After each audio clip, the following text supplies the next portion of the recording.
Olá! O projeto Memórias do Legislativo tem como objetivo resgatar a história para entender o presente e conhecer um pouco mais de quem fez parte desse passado, faz parte do projeto Memórias do Legislativo, que hoje vai conhecer um pouco mais do engenheiro civil e ex-presidente aqui da Casa, Luiz José Bittencourt. Muito prazer, seja bem-vindo aqui. Prazer, Luciana. Bom, o senhor foi presidente aqui da Casa no biênio 96-97. E muita coisa foi feita, inclusive o motivo de estarmos aqui, a TV Assembleia estar aqui hoje, foi culpa dele. Ele que implantou aqui a TV. Quais foram as conquistas? Além da TV, houve também informatização, né? Houve estrutura física também, muita mudança. O que o senhor conseguiu aqui para a gente nessa época? Bom, eu fui presidente da Assembleia na legislatura de 96, no primeiro biênio da legislatura de 96 a 99, né? Ah, não, isso é a legislatura, né? 96, 99 é a legislatura e eu fui presidente 96, 97. Naquele momento, né, a Assembleia estava muito sucateada, o poder legislativo como um todo, grandes deficiências, estrutura física ruim, decadente, os gabinetes dos deputados sem a menor condição de trabalho, os servidores sem treinamento, quer dizer, foi um momento que as coisas não iam bem aqui. E tinha dicotomia dos partidos também. Exato. O Brasil vivia uma nova fase na sua vida política, né? O fim da ditadura militar, a consolidação do regime democrático, o fim do bipartidarismo, né? O PMDB, o PFL não eram apenas os únicos protagonistas. Os pequenos partidos de esquerda, quer dizer, isso tudo colocava um novo debate no cenário político partidário do nosso Estado. E a Assembleia não acompanhou isso. Naquele momento, né, a própria eleição para o presidente da Assembleia saiu também da regra tradicional. Não se discutia mais o nome, o candidato A contra o candidato B. O que se discutia era uma proposta, um projeto. Nós apresentamos um projeto que elencava várias situações. Primeiro, a questão institucional, né, o resgate da Assembleia como representante da população, como poder popular, né? O segundo, o resgate da estrutura física. Você dar condição, dignidade de trabalho, melhorar a forma do deputado desempenhar o mandato. E o terceiro, você dar condição de trabalho para o servidor. Melhorar a estrutura de trabalho do servidor da Assembleia. Tudo isso dentro de um conjunto onde você tinha inserção estadual, mas você tinha um contexto nacional, o Congresso Nacional, o Senado e a Câmara passando por grandes transformações, né? Uhum. A economia assumindo um novo perfil e a população também evoluindo, querendo mais transparência, querendo respostas mais aceleradas. Então, nós, dentro desse contexto, nós assumimos a presidência da Assembleia e foi fundamental, com o apoio de todos os parlamentares, né, porque a primeira mesa diretora eleita nessa legislatura, ela teve o apoio de todos os deputados.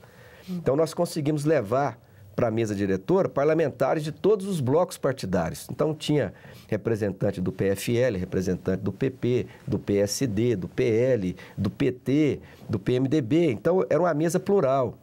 E com isso, nós conseguimos também que as comissões, elas fossem também distribuídas para praticamente quase todos os blocos partidários. Então, todos os partidos políticos tinham presidentes, tinham representantes que eram presidentes das comissões. Então, o debate político, ele adquiriu um conteúdo novo, ele deixou de ser o debate dicotômico entre oposição e governo, situação e oposição, passou a ser um debate de teses, né? Nós tínhamos o problema do meio ambiente, que passou a ser uma coisa nova no debate político, o problema da ciência e tecnologia, as questões relacionadas ao campo, né, a lei florestal, enfim. Até então, pastas novas, né? Exatamente, a Assembleia passou a ter, né, nesse contexto, um novo desafio. E esse novo desafio, ele foi estruturado nesse eixo. Então, primeiro, nós fizemos uma reforma física, né, monumental. Praticamente, nós derrubamos toda a estrutura arcaica, obsoleta que existia aqui e recuperamos a arquitetura do prédio, o seu espaço de palácio, né? o Palácio do Povo, o Palácio Alfredo Nassi. Então, criamos a Tribuna Popular, demos uma condição nova, né? A parte cultural, a parte artística. Hoje nós temos os quadros que representam a evolução histórica de Goiás aqui como acervo da Assembleia Legislativa. Então, tudo isso é dentro de um conjunto. Então, foi criado a TV Câmara, foi criado o Jornal Diário. TV Assembleia. Aliás, a TV Assembleia, né? Nós criamos a TV Assembleia, o Diário, o Jornal Diário. Todo dia a Assembleia produzia um jornal, o corpo de jornalistas produzia um jornal que era distribuído nas entidades de classe, nos segmentos organizados, no sindicato, na secretaria, nas prefeituras municipais, nas câmaras. E a rádio, né? A rádio que passou a divulgar mais o trabalho que os deputados faziam. Nós passamos a ter aqui mais salas de comissões com condição, né, com aparelho de som, com espaço para que as pessoas pudessem participar do debate. E isso é associado a um processo de modernização, de transparência, de efetiva mudança no sentido de dar dignidade ao servidor e, principalmente, dignidade no exercício do mandato. Então, os deputados passaram a serem mais atuantes, passaram a buscar mais a relação do debate, né, externo, com a sociedade. Dentro desse contexto, nós evoluímos muito, né? Foi criado um programa chamado Assembleia Itinerante. Sim. Então, a Assembleia, ela ia nas regiões do Estado, reunia lá com os prefeitos, os líderes, os segmentos organizados e identificava as reivindicações, os problemas, as necessidades que aquela região tinha. E isso era encaminhado para o Poder Executivo, para o governo, para o governador, né? Esse elenco de necessidades, esse elenco de reivindicações. Usar no orçamento, então, né? passou a ter uma relação mais realista, né? Os deputados, eles passaram a ter um debate também de mais conteúdo, de teses, né? Deixou de... Você é governo, eu sou oposição. Não, tinha que ter conteúdo, né? Eu estou defendendo o meio ambiente, eu estou defendendo a defesa do consumidor, eu estou defendendo a segurança pública. Então, isso foi importante na consolidação dessa nova fase, dessa nova etapa. E né? a questão da TV também foi importante porque a partir do momento que as sessões começaram a ser transmitidas, os deputados queriam que aparecer, lógico, Exato, né? exato. Mas para aparecer tinha que fazer alguma coisa. Exato. E qual era a orientação? Quando isso foi implementado, né, a reforma administrativa, a reforma física, ela mudou, ampliou, abriu os espaços, então a TV Assembleia consolidou também o seu papel. Então, alguns deputados reclamavam, olha, eu não estou aparecendo, eu estou sendo discriminado, eu não apareci no jornal, não apareci na TV Assembleia. Você não apareceu, mas tem algum motivo. Vamos ver o que é. Você fez um discurso, você aprovou um projeto, você fez uma reunião sobre um determinado assunto? Não, não fiz, então não tem como. Então, quem tem que aparecer é quem está fazendo as atividades. Você tem que fazer atividade, você tem que ter atividade plenário, tem que ter atividade de comissão, tem que ter atividade nas suas bases. Então, todo mundo passou a procurar, né? Fazer o discurso, apresentar o projeto, levantar uma nova tese, discutir um assunto importante para a comunidade, para a sua região, e isso ser também o espelho do seu trabalho, né? Mostrando a sua atividade ali no dia a dia, acompanhada por esses instrumentos de controle e de transparência. E é bom ressaltar, a Assembleia, ela abriu mão, né, de privilégios, ela abriu mão da sua privacidade interna para se transformar num poder aberto. Então, as galerias eram meio fechadas, era tudo meio tampado, meio fechado, meio escondido, era uma espécie de uma caixa preta. E isso foi aberto, isso foi escancarado. Então, tinha o serviço de informação do cidadão que ficava na entrada da Assembleia com o servidor. Então, o salário do deputado, os funcionários que estavam lá à disposição do seu gabinete, os projetos, as licitações que eram feitas para aquisição de material de consumo, tudo era submetido a um controle público, né? E naquele instante também surgia a internet. Então, com a informatização, né, a Assembleia teve um processo avançado também de informatização, os deputados passaram a ter o seu gabinete informatizado, a taquigrafia informatizada, os jornalistas na sala de imprensa informatizados. Então, isso passou a ter mais agilidade, né? Foi um processo de modernização acoplado a um processo de fortalecimento da atividade parlamentar, legislativa, né? E de transparência do poder. O que deu mais credibilidade, exato, né? Com certeza, né? A Assembleia passou a ter um papel, passou a ser mais respeitada, né? Isso foi bom porque consolidou esse novo perfil, né? de parlamento próximo da população, de parlamento que contribui de forma consistente para o debate. trazendo conteúdo para as discussões, apresentando projetos, fórmulas. E com mais autonomia, né? Exato. Também não é com mais independência. Exatamente, né? não cumprir aqui um papel subalterno. Justamente. Então a Assembleia passou a ter uma presença altiva no debate político, né? O Palácio Alfredo Nasser passou a ser uma referência, né? O símbolo do poder popular, o símbolo do parlamento, o símbolo da representação política dos partidos e da representação política da população. Luiz, além da TV, da implantação da TV Assembleia, né, um marco importantíssimo aí no processo de transparência da casa, né, já que as sessões começaram a ser transmitidas, o senhor lembra de mais coisas aí que assim mudaram a cara da Assembleia? Olha, foram muitas coisas. Primeiro, a reforma física que abriu o prédio, modernizou, né, deu um aspecto mais sóbrio, transformando a Assembleia no Palácio do Povo, no Palácio da Força Popular. Depois nós tivemos a Terça Cultural, né, que com isso nós conseguimos trazer as manifestações artísticas e culturais do Estado aqui para dentro, eventos que eram feitos toda terça-feira. Então você tinha o folclore de Catalão com as congadas, as cavalhadas de Pirenópolis, Fogaréu, o Fogaréu, a imagem da procissão do Fogaréu, os trabalhos artísticos dos artesãos, né, a catira de Itaberaí, a folia de reis de Jesúpolis. Então, isso tudo passou a ser uma espécie de uma preservação dessa memória cultural e um estímulo também aos nossos artistas da terra. Nós tivemos o Centro de Estudos e Pesquisas Legislativo, né? O professor foi reitor da Universidade Católica, o professor Ivo Mauro, montou um centro de estudo onde nós fazíamos pesquisas, publicamos livros, fizemos a primeira edição da história do parlamento goiano, resgatando a biografia de todos os parlamentares que tiveram a oportunidade de exercer mandato ao longo dos anos na Assembleia do nosso Estado. Nós conseguimos fazer, eu disse, a Assembleia Itinerante, que foi um papel de aproximar o legislativo das demandas regionais de cada local do Estado. Nós informatizamos todas as atividades da Casa do ponto de vista do trabalho administrativo. Nós fizemos o Jornal Diário, fizemos a TV Assembleia, fizemos a Rádio Assembleia, consolidamos a sala de imprensa, tinha a sala do município com a presença dos prefeitos, dos vereadores permanentemente ali, com apoio de servidores da Assembleia.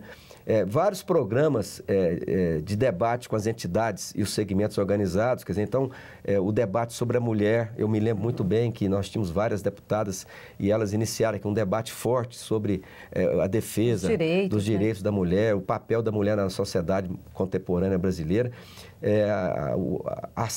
ações relacionadas ao meio ambiente, né, a ciência e tecnologia, a defesa do consumidor. Então, o embrião desse debate iniciou ali. Então, muitas coisas que saíram do papel, né, e se transformaram num instrumento, em ferramenta de apoio ao trabalho do deputado e de debate aqui dentro da Assembleia, que estimulando a aproximação da população com o poder legislativo. E tinha um fato interessante aqui, nós instituímos a Tribuna Popular.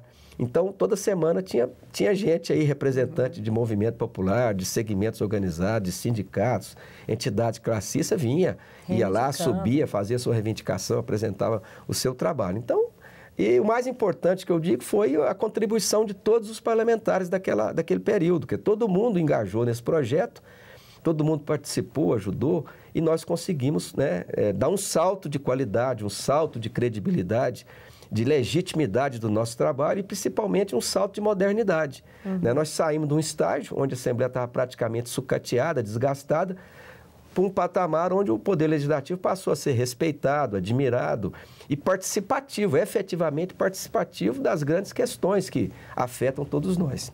Bom, e depois desse trabalhão todo, né, dessa participação, dessa modernização no processo legislativo aqui na Assembleia, o senhor ingressou para o Congresso. Foram 3 mandatos como deputado federal e a gente vai saber um pouquinho como foi essa transição. Além disso, Luiz foi também candidato à Prefeitura de Goiânia por 2 vezes. Daqui a pouquinho, depois do intervalo. O programa Memórias do Legislativo volta com o ex-presidente da Assembleia, ex-deputado estadual e federal, Luiz José Bittencourt. E nós estávamos falando aqui um pouco da atuação, ele ajudou a implantar a TV Assembleia, foi um mártir aqui na comunicação, revolucionou. Mas também, depois que foi deputado estadual, ele foi deputado federal por 3 mandatos, sempre pelo PMDB. Como que foi essa transição de deputado estadual para federal, Luiz? Foi muito importante também, porque o Brasil, né, eu dizia, vivia uma nova fase na sua história, a economia se estabilizando, uma nova realidade política, o pluripartidarismo avançando aceleradamente e o PMDB perdendo aquele protagonismo que ele sempre teve na política brasileira como no bipartidarismo. Então, nós fomos para Brasília, perdemos as eleições aqui em Goiás, né, o PSDB ganhou as eleições e foi uma nova fase. Com mais dificuldades, né? Uma relação mais conflituosa. Mas nós tínhamos também uma boa presença no Congresso Nacional, a nossa bancada era grande, forte, nós conseguimos muitos recursos, a bancada de Goiás, por vários anos seguidos, ela liderava, né, no volume de recursos que a gente conseguia trazer para o Estado, em função da nossa união. Quer dizer, apesar das divergências políticas, nós atuávamos conjuntamente e conseguimos trazer obras importantíssimas para o Estado de Goiás através dessa ação. Então, foi uma transição. Não foi fácil, né? Os parlamentares do PMDB é né? difícil. Nós éramos governo, passamos a ser de um partido de oposição ao governo. E o discurso naquela época era muito acirrado, né? Havia um antagonismo muito forte. Hoje isso amenizou bastante, né? E com o tempo você também vai adquirindo mais experiência. E eu convivi com pessoas extraordinárias, brasileiros e brasileiras que têm muito idealismo. O Congresso Nacional tem a maioria dos seus membros pessoas de bem, pessoas sérias, que têm um conteúdo político para acrescentar e para ajudar, né,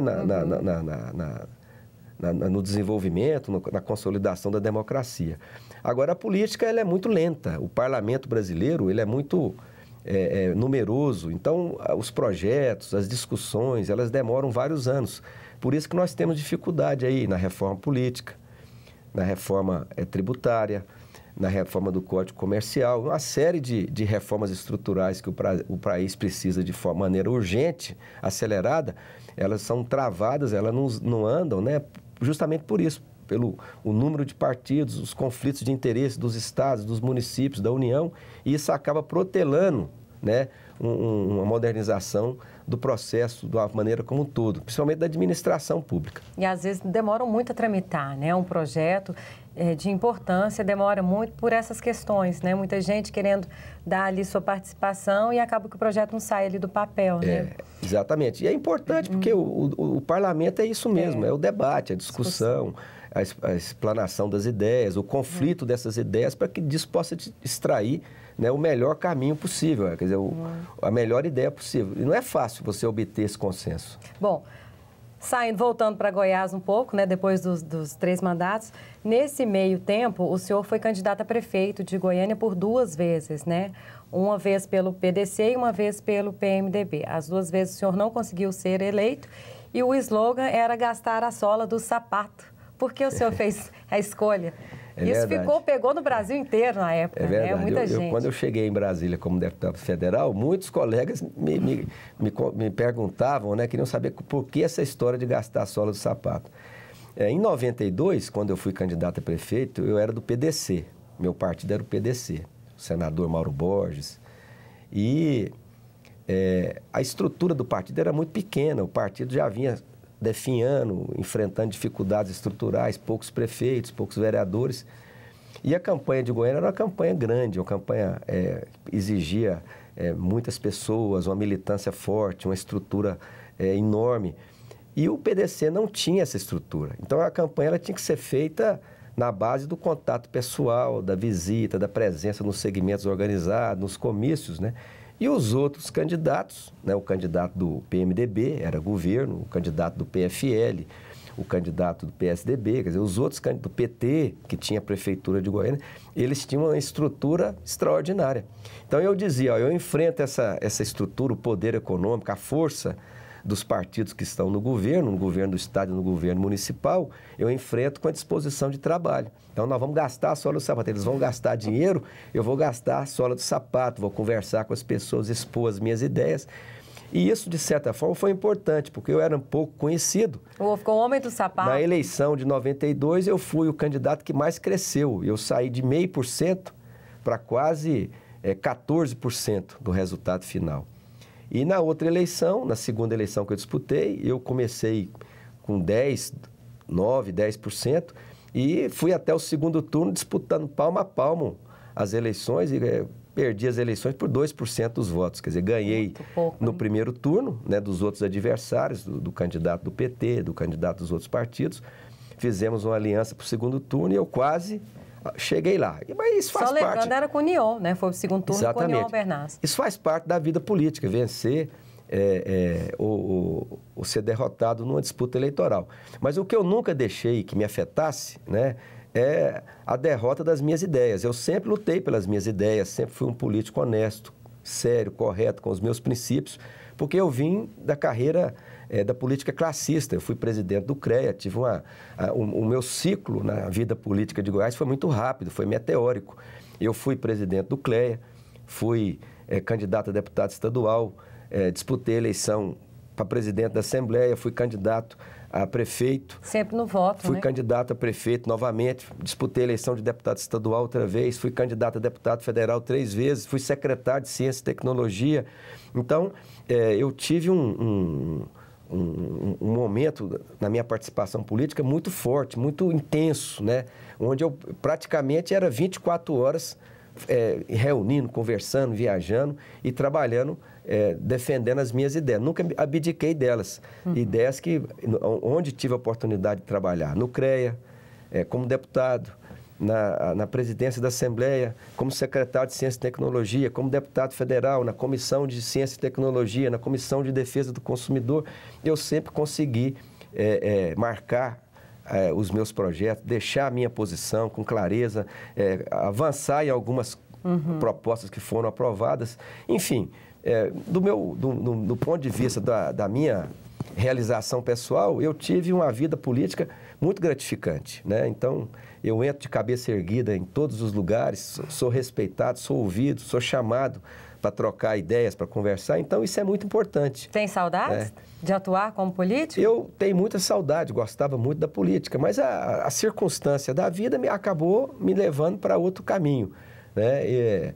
Eu tive muita vontade de ter uma função executiva, ter sido prefeito de Goiânia, ter tido a oportunidade de contribuir mais, de fazer mais. Mas, independente disso, da forma que eu também, como parlamentar, da forma com que eu exerci a maior parte da minha vida pública como parlamentar, eu também ajudei muito, lutei muito, contribuí bastante. Chego numa cidade, vejo uma obra, chego numa discussão, vejo uma ideia, um projeto que eu iniciei, que foi aprovado. Então, isso tudo passa a fazer parte, né? Quer dizer, a minha vida pública ela teve muito conteúdo, então tenho muito orgulho dela, tenho muito orgulho das pessoas que eu fiquei conhecendo, que eu convivi com elas. O que mudaria se pudesse no passado? Nada, eu faria tudo da mesma forma que fiz, com idealismo, com amor ao meu estado de Goiás, ao povo goiano, faria da mesma maneira. Lutei com entusiasmo, nunca arrefeci meu ânimo, né? Nunca fugi da luta, nunca deixei de enfrentar os desafios. Então, e onde passei, sempre deixei uma nova fase, uma marca de realização positiva. Sempre tratei bem as pessoas, sempre fui bem tratado. Então, quando eu voto, por exemplo, aqui na Assembleia, as pessoas me abraçam, conversam comigo, eu vejo aqui a Assembleia informatizada, isso é lógico que isso evoluiu, né? Vejo aí, na época nós criamos aqui um reconhecimento de mérito, né? Os chefes eram todos funcionários de carreira, as pessoas que tinham capacidade, elas ocupavam as melhores funções, elas assumiam também esse projeto, porque o servidor ele passou a ter orgulho da Assembleia, ele passou a ter orgulho do trabalho que ele tinha. E isso, quando eu fui para o Congresso Nacional também, é a mesma coisa. Eu, como deputado, conhecia bem o meu trabalho, transitava bem ali e acabei também ocupando funções importantes lá no partido. Fui coordenador da bancada do Centro-Oeste, fui membro das comissões mais importantes da casa. Então, isso tudo me deixa assim numa saudade positiva, né? Eu poderia ter feito mais alguma coisa, mas porque a vida pública eleitoral, o eleitor ele tem que te escolher, né? Eu não tive a oportunidade de ter sido escolhido para ser o prefeito de Goiânia, quando eu disputei a eleição, mas tive a oportunidade de ser deputado, né? Uma função honrosa. E quando eu estive lá, eu fiz tudo para honrar, né, os votos que o povo goiano depositou em mim, essa confiança. Que bom, a TV e a Assembleia orgulha, né, da participação do senhor ter implantado aqui, senão a gente nem estaria aqui fazendo essa entrevista, quem sabe, né? Teve que dar um start, esse start foi com o senhor na sua legislatura, na sua presidência, a gente agradece muito a participação. O senhor faz parte do projeto Memórias do Legislativo, que vai ficar aí para a história, vai ajudar estudantes, universitários, nesse arquivo que a Assembleia vai implantar. Posso fazer uma pergunta indiscreta? Pode. Está afiliado em algum partido? Eu deixei o PMDB e me filiei logo depois no PTB, né? Mas sem intenção de disputar a eleição, tenho amigos fortes no partido. E fico feliz de poder participar com você desse programa, viu, Luciana? Seu pai foi meu amigo, é meu amigo, o Eval, engenheiro Eval. Tenho bons amigos na política de Goiás, eu venho à Assembleia, fico feliz em ver que a semente que todos nós plantamos naquela época, ela frutificou, cresceu, né? A Assembleia hoje ela é um instrumento de fiscalização do governo, é um instrumento de participação popular, é um instrumento de fortalecimento da cidadania, da democracia, e as coisas evoluíram, né? Elas foram evoluindo. Então, o mais importante que eu digo aqui como mensagem às pessoas que estão nos assistindo é que os deputados e as deputadas daquela legislatura, eles ajudaram, participaram, foram determinantes para que nós pudéssemos ter feito aquelas mudanças, né? E os servidores também, eles contribuíram, eles deram a sua contrapartida, e com isso a Assembleia ganhou, a Assembleia cresceu, né? Se transformou nessa entidade cada vez mais respeitada, continuou se transformando, evidentemente, e que é o símbolo do poder popular, é o símbolo da democracia, é o símbolo da participação do povo nas decisões importantes do nosso tempo, né? Do tempo que cada um tem a oportunidade de participar. E esse programa vai contribuir, porque vai deixar registrado aqui, ou vai trazer à luz alguns detalhes, alguns momentos que todos nós vivemos, que vai ficar aqui mais esclarecido e tornado de mais conhecimento público. Então, vocês estão de parabéns, né? Parabenizo a equipe, toda a equipe da Assembleia, os deputados dessa legislatura, os servidores, especialmente a turma aqui da TV Câmara, né? Da TV Assembleia, que leva essa ideia para frente, que é o que você falou no início, a transparência, né? A possibilidade de você estar aqui dentro todo dia acompanhando esse trabalho que o Poder Legislativo faz na defesa da democracia e do povo do Estado de Goiás. Afinal, aqui é a Casa do Povo. A Casa do Povo. Obrigada, Luiz. Boa sorte eu aí, que agradeço. Tá? Na vida como empresário. Obrigado. E se quiser voltar à política, estamos aqui. Obrigada a você também pela audiência. Continue com a gente pelo canal 8 da NET ou pelo nosso site que aparece. Muito obrigada.